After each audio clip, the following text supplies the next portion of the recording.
Les textes du jour nous invitent à méditer sur l'hospitalité. Entre l'hôte et Dieu, dans la Bible, il y a un lien très fort. Et les séparer menace la foi. Il serait tellement tentant et facile de fabriquer une foi hors sol, chimiquement pure, délivrée de la charité et finalement délivrée de la vie de Dieu. On a entendu lors de la première lecture l'accueil du prophète Élisée par ce couple. Mais il y a aussi d'autres grands passages dans la Bible. Genèse chapitre 18, l'hospitalité d'Abraham à Mambré, avec ses 3 voyageurs. On ne sait pas trop bien si c'est 3 voyageurs ou un seul voyageur, parce que le texte oscille constamment entre les deux, comme si déjà la Trinité commençait à se dévoiler. Et puis il y a le chapitre 13 de l'Épître aux Hébreux, que l'amour fraternel demeure. Et Paul ajoute « N'oubliez pas l'hospitalité, car grâce à elle, certains ont accueilli des anges. » Et je suis toujours très heureux lorsque des couples choisissent ce texte pour leur mariage. Et enfin, il y a Emmaüs. C'est par leur hospitalité que les disciples ont pu reconnaître et accueillir le ressuscité. Et le Christ est là, qui se manifeste dans le mystère de l'hospitalité. Saint Augustin avait écrit à propos d'Emmaüs « Retiens l'étranger si tu veux connaître le Sauveur ». Il a encore écrit « L'hospitalité a rendu aux disciples d'Emmaüs ce que le doute leur avait pris ». Dans la grande tradition de l'Église, nous croyons que tous ceux que nous accueillons à notre table, nous accueillerons auprès de Dieu. Ceux que nous logeons, nous introduirons dans la demeure de Dieu. Car le terme de notre vie, ce n'est pas simplement la vie humaine, terrestre, nous le savons. La destinée, c'est d'être auprès du Seigneur. Et lorsque Augustin va être baptisé, c'est pour la vie éternelle avant tout. Lorsqu'on célèbre des obsèques d'une personne qui s'est dépensée pour le service des autres, on emploie toujours cette image de tous ceux que cette personne a aidés, qui sont au ciel et qui font un cortège au défunt pour que ce défunt prenne sa place auprès du Seigneur.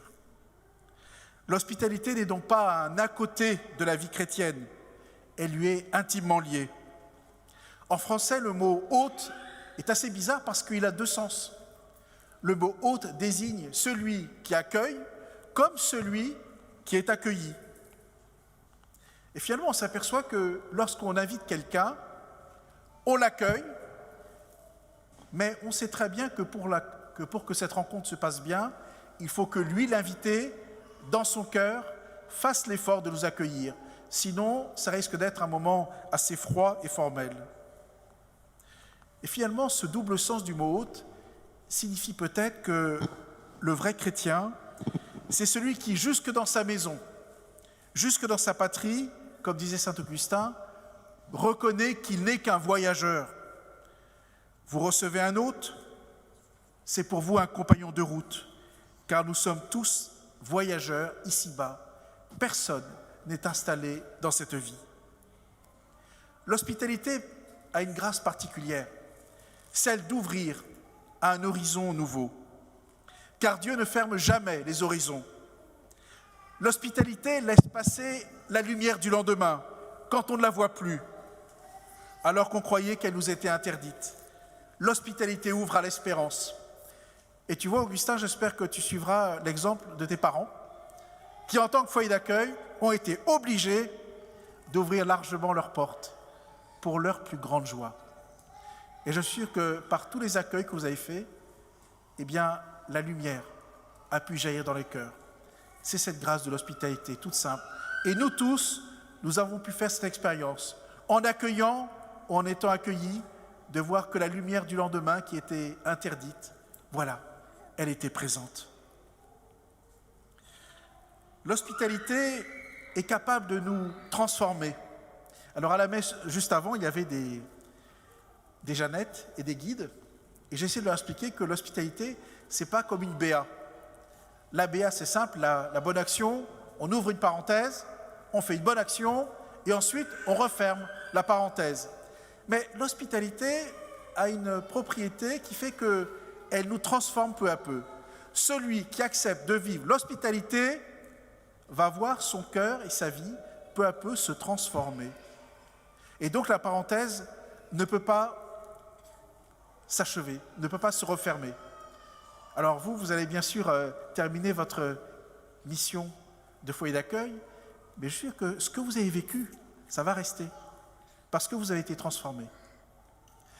Et je voudrais vous raconter une histoire qui m'avait beaucoup marqué, sur cette grâce de l'hospitalité qu'on ne peut pas finalement renfermer, qu'on ne peut pas fermer la parenthèse.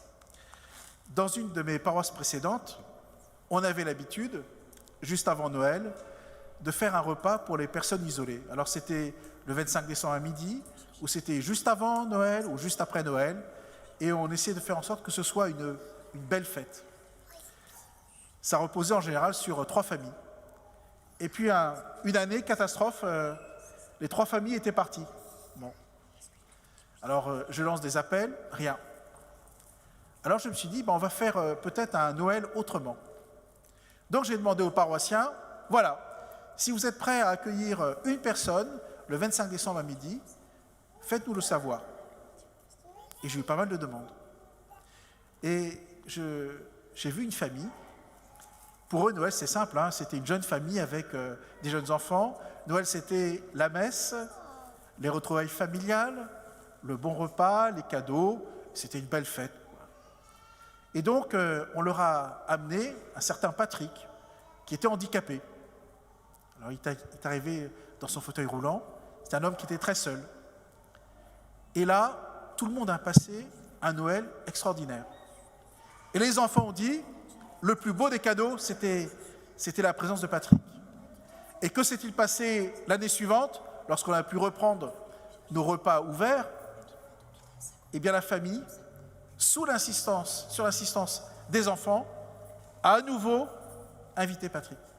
Et finalement, c'était impossible de passer Noël sans lui. Parce que peu à peu, leur cœur, il s'était transformé, ou plutôt il s'était agrandi. Alors Patrick est mort il y a peu de temps. Et vous voyez, quand j'allais le voir dans sa chambre d'hôpital, il y avait des dessins d'enfants partout. Je n'ai jamais vu autant de dessins d'enfants dans une chambre d'hôpital. Et c'était merveilleux. Et il est mort vraiment entouré. Je crois que celui qui pratique l'hospitalité connaît cette grâce de voir la vie trinitaire, qui est une vie de don, traverser son cœur, modeler son cœur et agrandir finalement son cœur.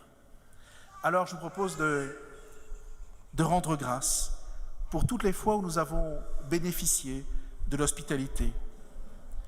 Sachons dire merci à Dieu pour toutes ces personnes qui, en nous ouvrant la porte de leur cœur, ont contribué à faire de nous ce que nous sommes aujourd'hui et ce que nous sommes appelés à être demain.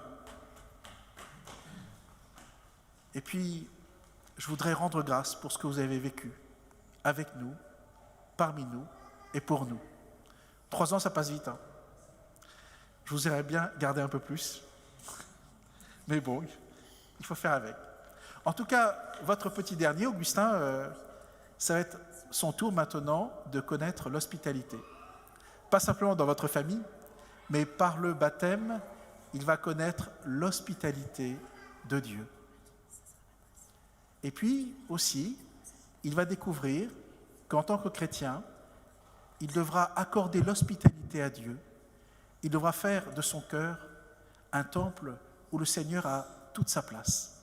Et la grâce du baptême l'y aidera.